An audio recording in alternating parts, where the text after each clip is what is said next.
Well, first of all, thank you so much for giving me the chance to interview you. I absolutely loved We Strangers, and so I'm glad we get to talk. Oh, it's really crazy because, when you put, I I think it's because this is my first movie and I'm just like, people saw it. Still, oh boy, the naivete. Thank you so much for seeing it. I appreciate that so much. Yeah, I'm sure it's a little surreal. So, just a little background. My outlet is called A Cloudy Picture, and we focus a lot on religion and spirituality and how that intersects with film. And so, I loved obviously the chance to watch and review We Strangers because you see a lot of those elements in play. So I saw a recent study that said half of young adults regularly practice fortune telling. So where past films like Elmer Gantry or Wise Blood might show characters exploiting others from within religious institutions, I thought it was interesting how We Strangers seems very attuned to clairvoyance as this increasingly popular form of modern spirituality. And as a result, we see that it's an easy method of kind of power and manipulation too. So when you were writing and directing, were you kind of consciously thinking about this cultural trend of turning to psychic practice for meeting, or did that just kind of emerge more organically throughout the process? God, what a great question. I think what I feel, I grew up religious and I'm Sikh, so that's my religion, my culture, my background. And one thing I've learned about religion over the past and spirituality is like all people want to find meaning and purpose in life, right? That's sort of, and I understand even nihilists have a way of thinking, right? And so, what I do believe is that one thing I wanted to explore was as Ray sort of feels like this outsider, is not really welcome. She understands them textually. She's very much on the other side of these relationships. She's using, I mean, I don't even think she's conscious of this. I don't think people always work super conscious to like what they're thinking, but she's using her ability to speak truthfully, because she never Mhm. lies, as she says, to speak truthfully to people's kind of black holes inside and people's wanting, people's like disconnect from the meaningfulness, meaning, like, the meaning of their lives. And she's kind of reflecting that back to them.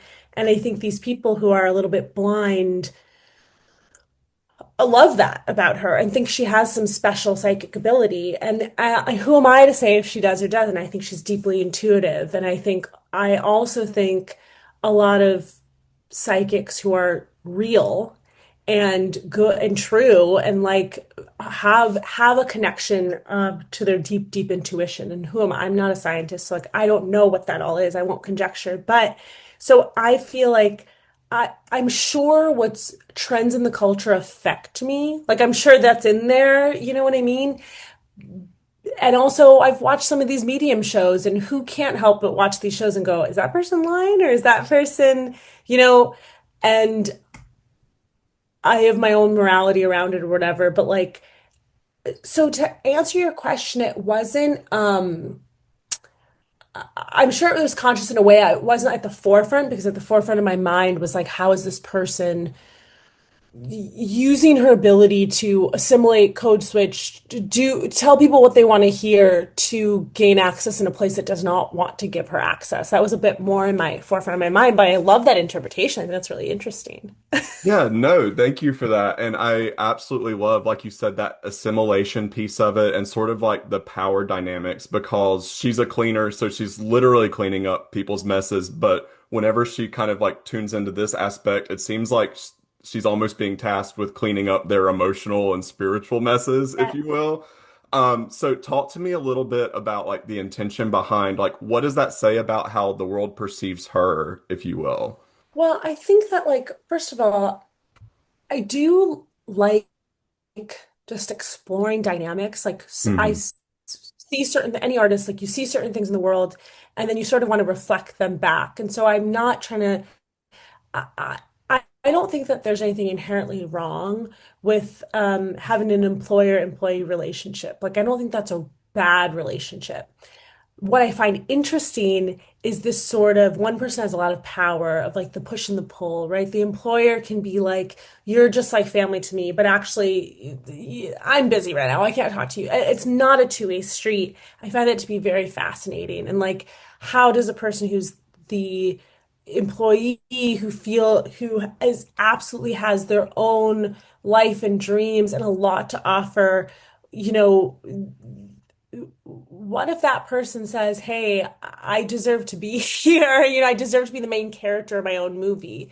What does that kind of look like? And so, man, your question was, How do you can think you the world? remind me so I No, can you're actually totally answer fine. You're fine. It it? was just like, how do you think like her world perceives her, both as like her literal occupation, but then kind of the emotional dynamics too of her kind of taking on these additional roles and offering this spiritual advice, if you will.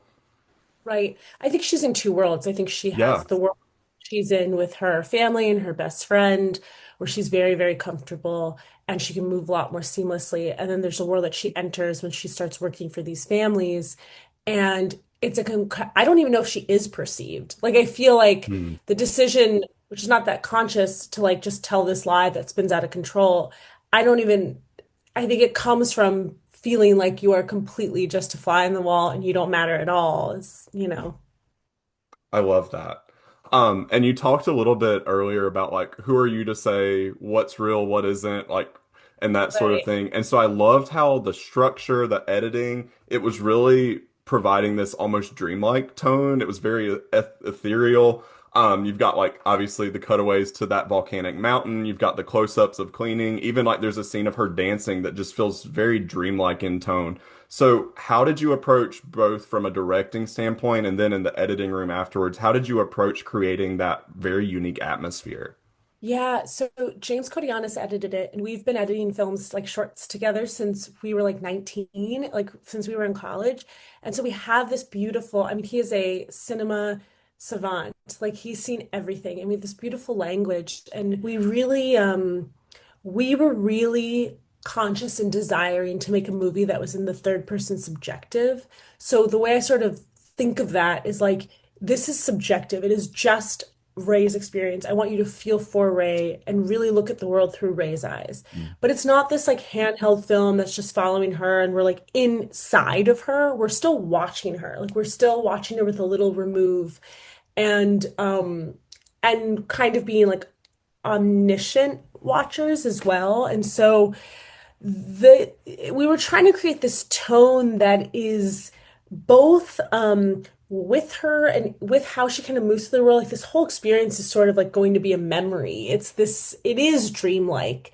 And it's supposed to kind of feel like you kind of enter this like fog and you're a bit like all of these are facts. Like the camera's very placed, right? Like everything that's happening is true and real, but there's still something a bit like hazy about it. And so we watched a ton of movies and we're inspired by, AKA stole a bunch of ideas from many different other directors who are better than me that can kind of create this very specific tone. So we really wanted to make a movie that it's hard to, for better or for worse, it's hard to find a comp for. I think there are comps when you're trying to market a movie, but like it's its own thing. And so that's what I believe like cinema can do. It can create its own sort of language, and that hits for, some people. I So love yeah. that. The best artist still, right? So, I think I've got time for one more question with you. So the Yeah. film felt very like personal and lived in, and so of course when I was reading the materials, it was great to find out that this was kind of inspired by your childhood in Indiana. So, how did those childhood memories influence both the writing, but also your direction of the actors? Yeah, I mean, so the film takes place and was shot in and around my hometown. I think most filmmakers, when you're making your first movie, you kind of work with what you know, and you kind of have to also exercise like your childhood. You have like the longest amount of time to make your first, hopefully. And so, yeah, like the feeling of the movie, I think this idea of like what does assimilation do to a person, what it feels like to be a chameleon, both good and bad. I connect deeply, deeply with that, and obviously it's through the cipher of a woman who cleans other people's houses, who's this fly on the wall. That is taken from like and inspired by a lot of people I know. And so it's a real mix, and I think the truth is like the not sexy answers, like over the 10 years it makes of the film, like so many things. I started writing the movie in a different decade than ending the film and now talking about the film. So it really kind of the film like snowballed and took on a lot of different things. Even from the time I shot it to the time I edited it, I was in different places. So that kind of all incepts into like into the movie and it becomes its sort of that's what we would talk about on set is like it kind of becomes its own thing. And Guillermo del Toro talks about this. Like everybody else kind of puts themselves in the movie, and the movie starts to become this kind of thing that's almost removed, and you're just like the caretaker of the film. It's not even, you know what I mean? So yeah. Well, you were an excellent caretaker. It was a wonderful film, and I am so Yeah. excited to watch whatever it is that you may have coming next. So thank you so much again for your time. Thank you, Christian. That's beautiful. I would love to be a good caretaker for films.